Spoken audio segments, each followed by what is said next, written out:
Okay, today I want to ask you to learn a narrative text. Okay, my students, if you see this picture, what do you think about?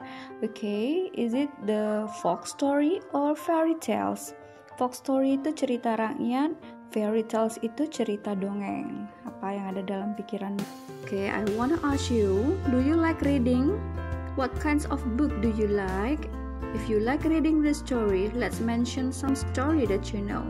Ayo cerita apa saja yang kamu ketahui. Okay, kinds of the story that is familiar. Ini contoh-contoh yang biasanya kamu dengar. Cinderella, Malin Kundang, Tangkuban Perahu, Snow White, and so on. Those stories are called narrative text. Ya, cerita tersebut disebut teks naratif. Okay, what is narrative text? Narrative text is part of genre. Adalah jenis teks. Narrative is the text which tells something, yang menceritakan tentang sesuatu. On the other words, narrative is created by someone for telling the story. Jadi dengan kata lain, naratif itu ditulis untuk sebagai menceritakan sebuah cerita.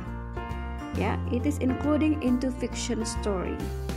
The purpose of this text is to amuse or to entertain the readers and the listeners.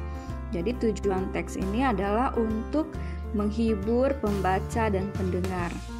Narrative text also have the generic structure same as the other kinds of text. Jadi teks naratif juga mempunyai susunan teks seperti jenis teks yang lainnya.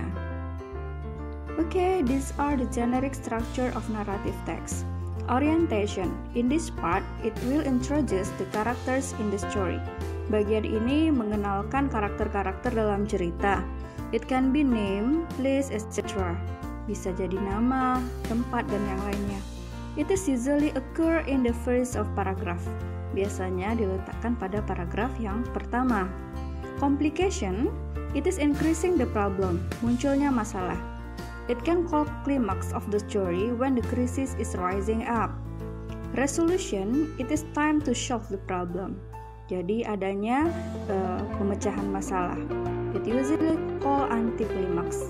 It means that the problem can be solved, even bad or good ending. Jadi ini adalah ending dari ceritanya, bahagia, berduka, atau buruk atau baik ya.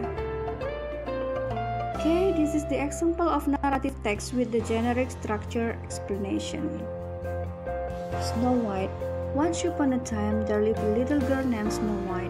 She lived with her aunt and uncle because her parents were dead. Ini orientation. One day, she heard her uncle and aunt talking about leaving Snow White in the castle because they both wanted to go to America and they didn't have enough money to take Snow White. Snow White didn't want her uncle and aunt to do this, so she decided it would be best if she ran away. The next morning, she ran away from home when her aunt and uncle were having breakfast. She ran away into the woods. Then she saw a little cottage. She knocked, but no one answered, so she went inside and fell asleep. Meanwhile, the 7 dwarfs were coming home from work. They went inside. There, they found Snow White sleeping. Then Snow White woke up. She saw the dwarfs. The dwarfs said, "What's your name?" Snow White said, "My name is Snow White." That's the complication. Though one of the dwarfs said, "If you wish, you may live here with us." Snow White said, "Oh, good, thank you." Then Snow White told the dwarfs the whole story, and Snow White and the 7 dwarfs live happily ever after. That's the resolution. Oke, endingnya mereka hidup bahagia. Oke, itu saja yang bisa Mem jelaskan kali ini. Semoga all of you can understand about the narrative text. Okay, thank you. See you. Bye-bye.